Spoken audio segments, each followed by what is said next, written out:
بسم اللہ الرحمن الرحیم۔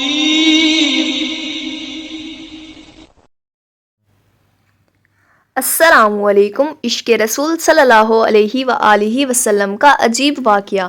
شیخ الاسلام حضرت علامہ ظفر احمد عثمانی رحمۃ اللہ علیہ فرماتے ہیں کہ میں اس زمانے میں حج کے بعد مدینہ منورہ گیا۔ ہم لوگوں نے کھانا کھانے کے بعد دسترخوان کو لے کر ایک ڈھیر پر جھاڑ دیا تاکہ روٹی کے بچے ٹکڑوں اور ہڈیوں کو جانور کھا جائیں۔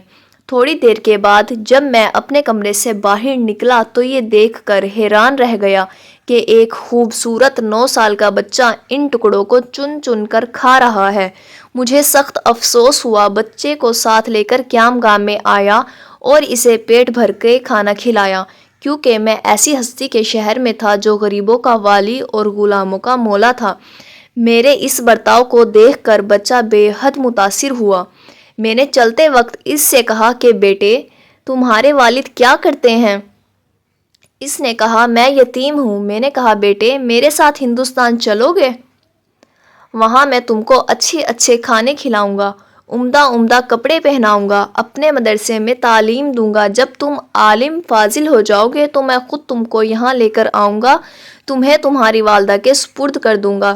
تم جاؤ، اپنی والدہ سے اجازت لے کر آؤ۔ لڑکا بہت خوش ہوا اور اچھلتا کودتا اپنی والدہ کے پاس واپس گیا۔ وہ بیچاری بیوہ دوسرے بچوں کے اخراجات سے پہلے ہی پریشان تھی۔ اس نے فوراً اجازت دے دی۔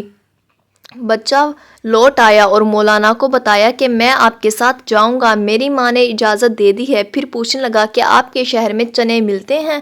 مولانا عثمانی نے بتایا یہ ساری چیزیں وافر مقدار میں تمہیں ملیں گی۔ مولانا کا بیان ہے کہ میری انگلی پکڑے پکڑے مسجد نبوی علیہ صاحبۃ الصلاۃ والسلام میں وہ میرے ساتھ آیا اور ٹھٹک کر رہ گیا۔ سرکار دو عالم صلی اللہ علیہ وآلہ وسلم کے روضہ مبارک کو دیکھا اور مسجد کے دروازے کو، اور پوچھا کہ بابا، یہ دروازہ اور روضہ وہاں بھی ملے گا؟ میں نے اس سے کہا کہ بیٹا، اگر یہ وہاں مل جاتا تو میں یہاں کیوں آتا؟ لڑکے کے چہرے کا رنگ بدل گیا۔ میری انگلی چھوڑ دی۔ بابا تم جاؤ، اگر یہ نہیں ملے گا تو میں ہرگز اس دروازے کو چھوڑ کر نہیں جاؤں گا۔ بھوکا رہوں گا، پیاسا رہوں گا۔ اس دروازے کو دیکھ کر میں اپنی بھوک اور پیاس بجھاتا رہوں گا جس طرح آج تک بجھاتا رہا ہوں۔ یہ کہہ کر بچہ رونے لگا اور اس کے عشق کو دیکھ کر میں بھی رونے لگا۔ سبحان اللہ و بحمدہ، سبحان اللہ العظیم۔